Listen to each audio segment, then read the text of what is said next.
إن الحمد لله نحمده ونستعينه ونستغفره ونؤمن به ونتوكل عليه ونعوذ بالله من شرور أنفسنا ومن سيئات أعمالنا من يهده الله فلا مضل له ومن يضلل فلا هادي له وأشهد أن لا إله إلا الله وحده لا شريك له وأشهد أن محمدًا عبده ورسوله أما بعد فإن خير الحديث كتاب الله وخير الهدي هدي محمد صلى الله عليه وسلم وشر الأمور محدثاتها وكل محدثة بدعة وكل بدعة ضلالة وكل ضلالة في النار. أعوذ بالله من الشيطان الرجيم. بسم الله الرحمن الرحيم.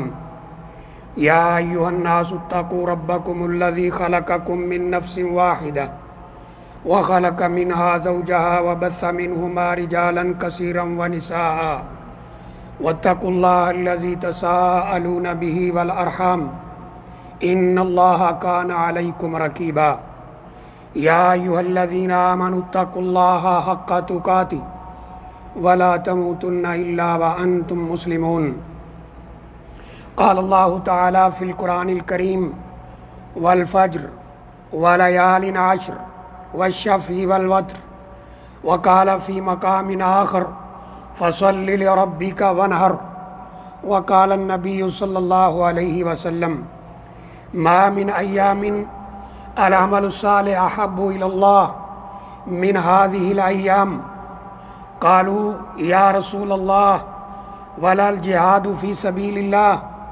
قال ولا الجهاد إلا رجل خرج بنفسه وماله ولم يرجع من ذلك شيء او كما قال علیہ الصلاۃ والسلام.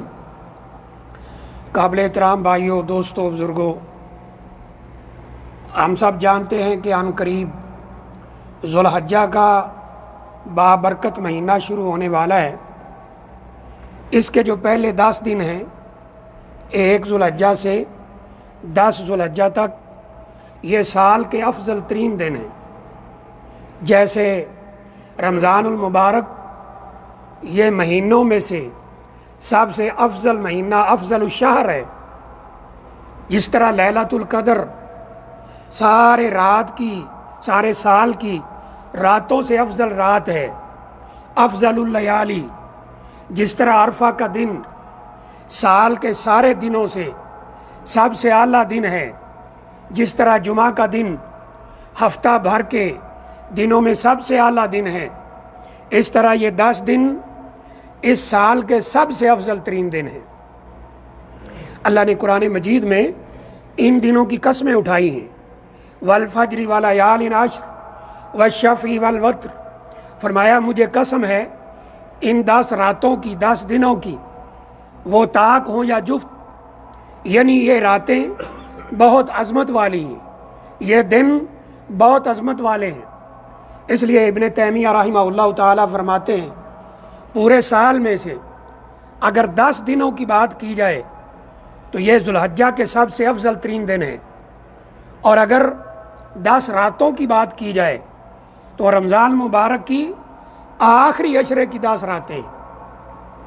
اور یہ دن کتنے اچھے ہیں میرے بھائی، کتنے اعلیٰ ہیں، کتنے بابرکت ہیں، کتنے فضیلت والے ہیں. ایک حدیث میں رسول اللہ صلی اللہ علیہ وسلم فرماتے ہیں ما من ایام العمل الصالح احب الی اللہ من هذه الايام. ان 10 دنوں سے بڑھ کر پورے سال کے اندر اللہ تعالیٰ کو کوئی اور دن اتنے محبوب نہیں ہے کہ ان میں کی گئی نیکی اللہ کو زیادہ پسند ہو. یہ 10 دن ہیں جن میں اللہ تعالیٰ نیکیوں کو، کی گئی عبادت کو، نیکی کو سب سے زیادہ محبوب رکھتے ہیں. اب صحابہ اکرام کا مزاج یہ تھا کہ جب وہ بات سنتے تھے اس پہ غور کرتے تھے. ہمارے والا حال تو نہیں تھا نا کہ بات سنی سنائی کر دی. جب یہ بات ہوئی تو فوراً ان کے دل میں، دماغ میں ایک سوال آیا کہ جہاد بہت بڑا عمل ہے، عام دنوں میں بھی کیا جائے تو بڑا عمل ہے. تو پوچھا کہ ولل جہاد. قالوا یا رسول اللہ ولل جہاد فی سبیل اللہ، یہ دن جو آپ بتا رہے اتنے برکت والے ہیں، عام دنوں میں، سال کے دوسرے دنوں میں اگر اللہ کے راستے میں جہاد کر رہا ہے کوئی، تو کیا ان دنوں کی عبادت اس جہاد سے بھی بڑھ جائے گی؟ اتنے افضل دن ہیں۔ رسول اللہ صلی اللہ علیہ وسلم نے فرمایا ولل جہاد، کہ ہاں عام دنوں میں کیا گیا جہاد ان دنوں کی نیکی کو نہیں پہنچ سکتا ہے۔ اللہ اکبر۔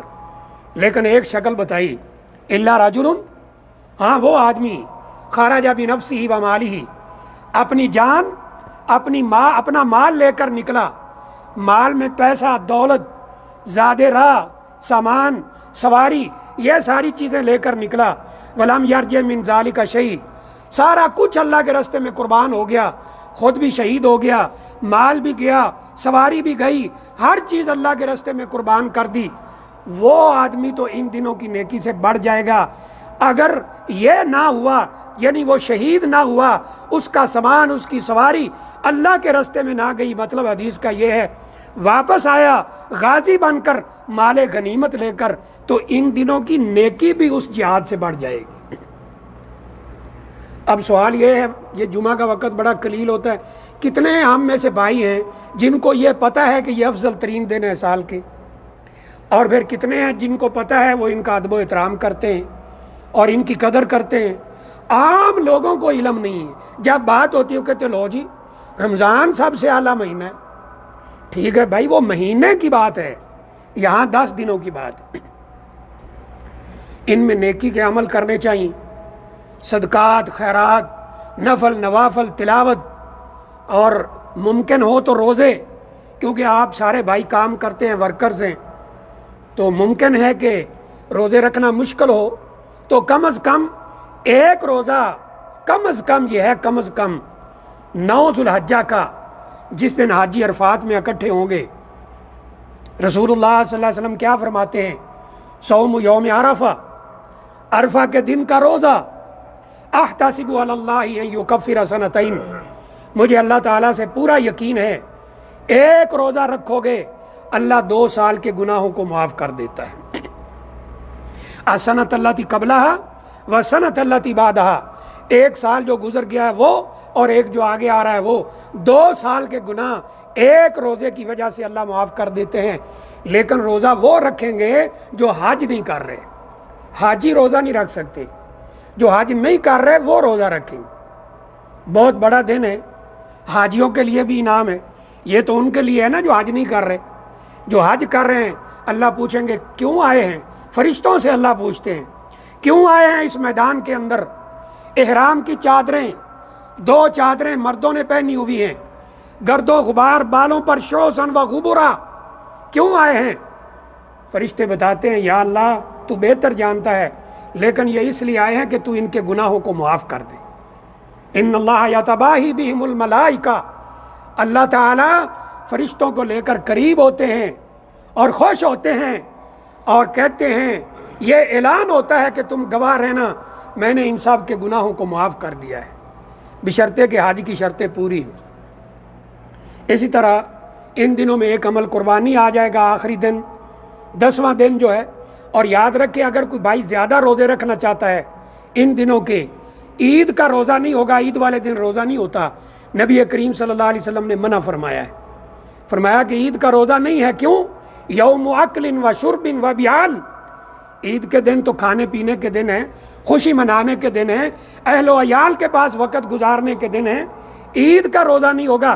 اگر کوئی 9 رکھ سکتا ہے روزے تو بڑی بات ہے، نہیں تو کم از کم 9 ذوالحجہ کا روزہ تو رکھنا چاہیے۔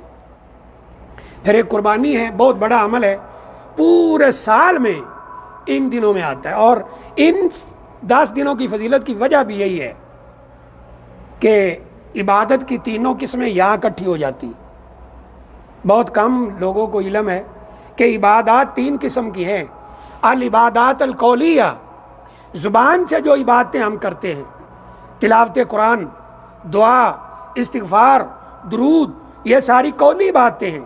والعبادات البدنیہ، جسمانی عبادتیں ہیں، جیسے طواف ہے اور جیسے نماز ہے۔ اس طرح العبادات المالیہ، مالی باتیں ہیں، صدقہ خیرات ہے، قربانی ہے، اس طرح اور مالی باتیں حج ہے، یہ ساری کی ساری 3 قسم کی باتیں ان دنوں میں جمع ہوتی ہیں، اور کسی دن میں جمع نہیں ہوتی، جس میں ایک قربانی ہے، حج ہے، جو ان دنوں کے علاوہ کبھی اور سال میں نہیں آتا۔ اب قربانی کے لیے رسول اللہ صلی اللہ علیہ وسلم نے کیا فرمایا؟ فرمایا کہ من کان لہ ساعۃ فلم یضحی فلا یقربن مصلانا، جس بندے کے پاس قربانی کرنے کی طاقت ہو اور وہ قربانی نہ کرے، وہ ہماری مسجد کی، ہماری عیدگاہ کے قریب نہ آئے، کیونکہ عید کی نماز سنت یہ ہے کہ عیدگاہ میں ہو، اور اگر عیدگاہ قریب نہ ہو تو پھر مسجد میں ہو۔ تو فرمایا جس کے پاس قربانی کی طاقت ہے وہ قربانی کرے، اور طاقت ہونے کے باوجود قربانی نہ کرے تو ہماری عیدگاہ کے قریب نہ آئے۔ اب طاقت سے کیا مراد ہے؟ طاقت سے یہ مراد ہے میرے بھائیوں کہ آپ جو اپنے بیوی بچوں کو روٹین میں نارمل کھلا رہے ہیں، پلا رہے ہیں، ان کی ضروریات پوری کر رہے ہیں، اس میں سے ہٹ کر اتنی طاقت آپ کے پاس ہو کہ آپ ایک جانور لے کر ذبح کر سکتے ہوں یا کسی بڑے جانور میں حصہ ڈال سکتے ہوں تو وہ ڈالیں، یہ استطاعت ہے۔ بعض ہمارے بھائی کہتے ہیں جی استطاعت سے مراد جس پر زکوٰۃ واجب ہے، واللہ عالم، ہم نے تو چھان مارا دلائل کو کہ کہیں مل جائے یہ بات، لیکن ملی نہیں ہے۔ یہاں طاقت سے مراد اپنی ضروریات سے ہٹ کر ایک جانور آپ لے سکتے ہوں یا حصہ ڈال سکتے ہوں تو قربانی کرنی چاہیے۔ اب دیکھیں یہاں بھی ہمارا عجیب رویہ ہوتا ہے، یہ قربانی کا مسئلہ ہو یا بچے کا عقیقہ ہو یا کوئی اسی طرح دین کا اور مسئلہ ہو جس میں مال خرچ ہوتا ہے، پھر جناب ہم پیچھے ہٹنا شروع ہو جاتے ہیں، پھر ہمیں قرض بھی یاد آ جاتا ہے، پھر ہمیں پلاٹ کی قسطیں بھی یاد آ جاتی ہیں، پھر جناب بچیوں کی شادی بھی یاد آ جاتی ہے، پھر فلاں ضرورتیں ساری یاد آتی ہیں۔ لیکن کوئی اور دنیا کا کام کرنا ہو، یہاں ہی آنا ہو ویزا لے کر، ویزے کی 2 شکلیں ہیں نا، ایک تو کمپنی فری بھیج دے ویزا، چلو بھی آ جاؤ، یا خرید کے آنا ہوتا ہے، تو لاکھوں روپے ہم اکٹھے کر کے آتے ہیں۔ لیکن جب قربانی تو پہلی بات تو ہے جی چرائیں گے کہ باچی جائیں تو بہتر ہے، اور اگر یہ نہیں تو پھر منڈی میں جا کر سب سے سستا جانور خریدنے کی کوشش کریں گے۔ نبی کریم صلی اللہ علیہ وسلم نے کیا فرمایا ہے کہ جانور اچھا، صحت مند، تندرست، چاق و چوبند جانور وہ خریدو۔ فرمایا یہ انشاءاللہ ابھی کچھ وقت ہے، اگلے جمعے میں بیان ہو جائیں گے، زندگی رہی، کہ لنگڑا لولا جانور نہ ہو، سینگ ٹوٹا ہوا نہ ہو، زخمی نہ ہو، دبلا پتلا لاگر کمزور نہ ہو، اچھا جانور خریدو اور خوش ہو کر جانور کرو۔ اس کی وجہ کیا ہے کہ اگر ہم دین کے کام اللہ کی رضا کے لیے خوش ہو کر کریں گے، میرا ایمان ہے اللہ ہمارے مال میں برکت پیدا کر دے گا۔ تو اس لیے نبی صلی اللہ علیہ وسلم نے یہاں سختی سے فرمایا۔ اور جو قربانی کرے یہ بھی یاد رکھ لے کہ اگر گھر کا سربراہ قربانی کرتا ہے میرے بھائی، پوری فیملی کو انشاءاللہ ثواب ہے۔ صحابی سے پوچھا گیا، سوال ہوتا ہے کہ رسول اللہ صلی اللہ علیہ وسلم کے دور میں، آپ کے زمانے نبوت میں یہ قربانی کیسے ہوتی تھی، کون کرتا تھا، کیسے کرتے تھے؟ صحابی نے کہا کہ گھر کا سربراہ کرتا تھا ایک قربانی، اور اگر گھر کا سربراہ کرتا ہے تو انشاءاللہ سب کو ثواب ہے۔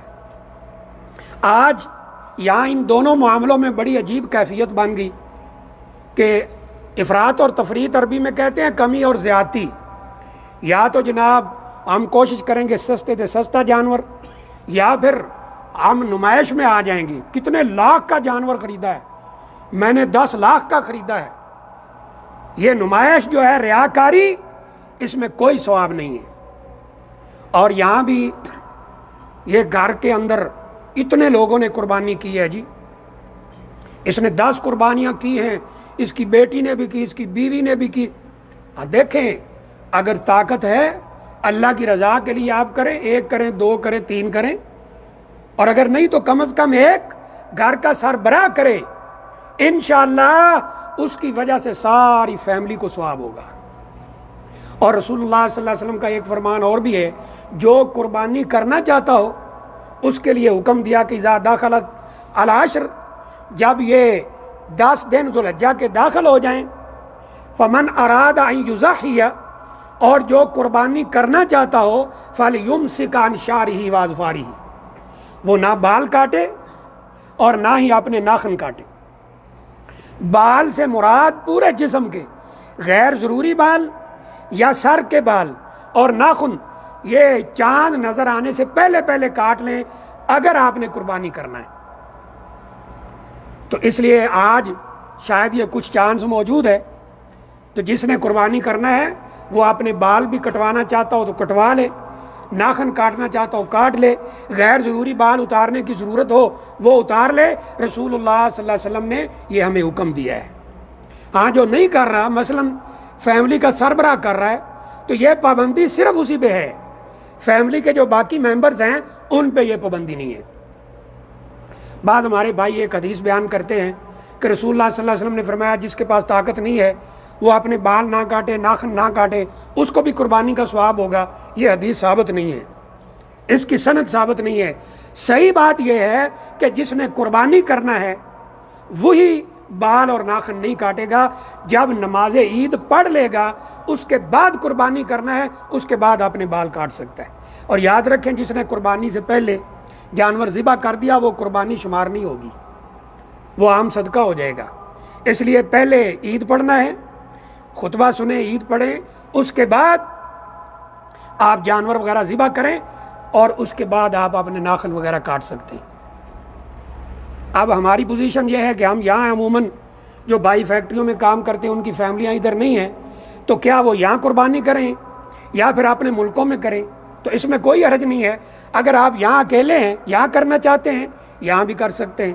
یہاں نہیں کرنا چاہتے، آپ چاہتے ہیں کہ فیملی رشتہ دار صاحب اس میں شریک ہوں، آپ یہاں سے پیسے بھیج سکتے ہیں، وہ وہاں قربانی کر دیں، انشاءاللہ آپ کی قربانی ہو جائے گی۔ لیکن ایک بات یاد رہے، یہاں کی عید جو ہے نا، یہاں عید وہ پڑھ لیں جب آپ، تو اس کے بعد وہ قربانی ہوگی۔ یہ ٹائمنگ کا مسئلہ ہے کیونکہ، تو اس لیے یہ چند چیزیں ہیں۔ اللہ تعالیٰ سے دعا ہے اللہ ہمیں عمل کی توفیق عطا فرمائے۔ اقول قولی ھذا واستغفر اللہ لی ولکم ولسائر المسلمین من کل ذنب فاستغفروہ انہ ھو الغفور الرحیم۔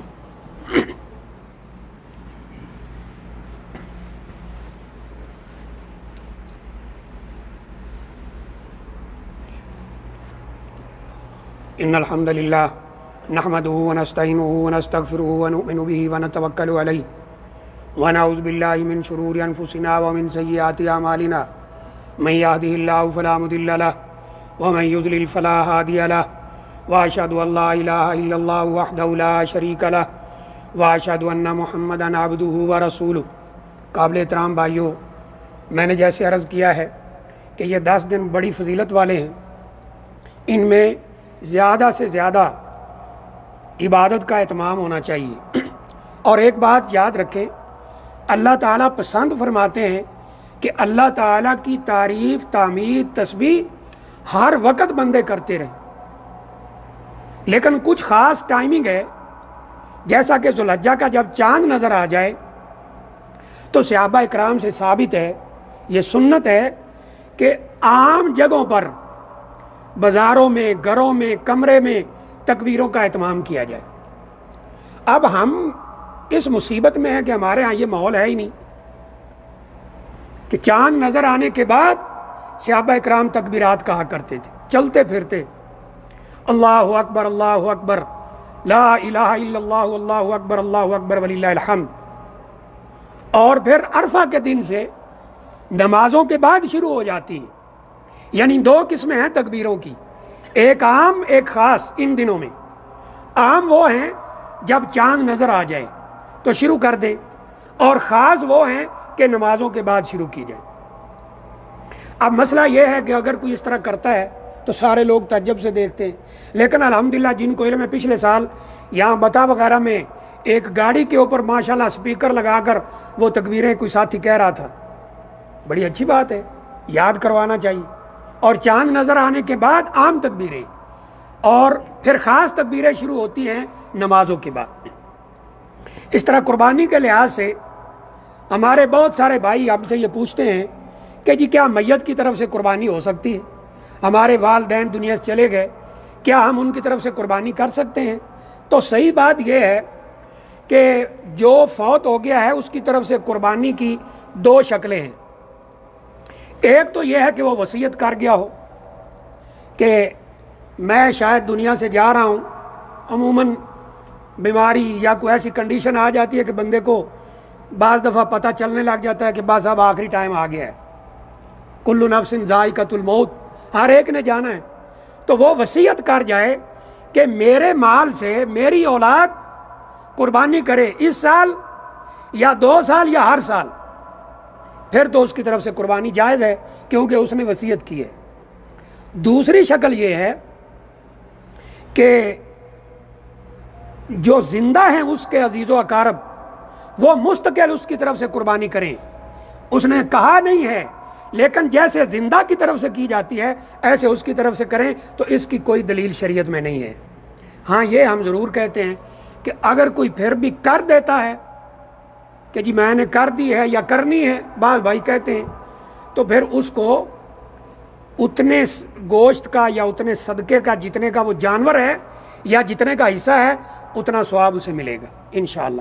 یہ عام صدقہ ہو جائے گا کیونکہ میت کی طرف سے عام صدقہ جائز ہے، اس لیے عام صدقہ میں شامل ہو جائے گا۔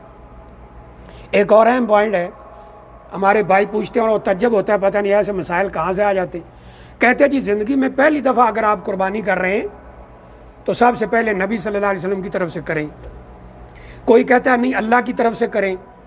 چند دن پہلے بھائی نے پوچھا جی میں زندگی میں پہلی قربانی کر رہا ہوں تو مجھے کہا گیا کہ پہلے اللہ کی طرف سے کرو، پھر دوسری قربانی نبی صلی اللہ علیہ وسلم کی طرف سے کرو، تیسری قربانی اپنی طرف سے کرو، اور بعض کہتے ہیں پہلے اللہ کی طرف سے یا نبی صلی اللہ علیہ وسلم کی طرف سے، پھر باپ کی طرف سے، پھر اپنی طرف سے۔ ایسی کوئی بات شریعت کے اندر موجود نہیں ہے۔ ایک بات ذہن میں رکھ لیں کہ ہم جب کسی کے لیے کچھ کرتے ہیں نا، دعا کرتے ہیں، قربانی کرتے ہیں، صدقہ کرتے ہیں، اس کا مقصد ہوتا ہے کہ اگر اللہ تعالیٰ نے اسے معاف نہیں کیا، وہ دنیا سے چلا گیا ہے، تو اللہ اسے بخش دے، معاف کر دے، اور اگر اللہ اسے معاف کر چکا ہے اللہ جنت میں اس کے درجات بلند کر دے۔ نبی صلی اللہ علیہ وسلم کو ان دونوں چیزوں کی کوئی ضرورت نہیں۔ آپ کا جنت میں سب سے اعلیٰ مقام ہے، مقام محمود، جس پر آپ فائز ہیں، اس سے اوپر کوئی مقام جنت کے اندر نہیں۔ ہاں جو حکم ہمیں اللہ نے دیا ہے درود شریف پڑھیں، اس سے نبی صلی اللہ علیہ وسلم پہ رحمت نازل ہوتی ہے اللہ کی، تو اللہ کی رحمتوں کا ہر کوئی محتاج ہے، وہ نبی ہو، کوئی ولی ہو، کوئی عام شخص ہو۔ تو اس لیے اللہ سے دعا کرتا ہوں اللہ ہمیں دین کی سمجھ عطا فرمائے، اور یہ 10 دن جو آ رہے ہیں ان میں زیادہ سے زیادہ عبادت کی توفیق عطا فرمائے۔ عباد اللہ ان اللہ و ملائکتہ یصلون علی النبی یا ایھا الذین آمنوا صلوا علیہ وسلموا تسلیما۔ اللہم صلی وسلم علی نبینا و رسولنا محمد۔ اللہم ارض عن خلفاء الراشدین ابی بکر و عمر و عثمان و علی وعن سائر الصحابۃ اجمعین۔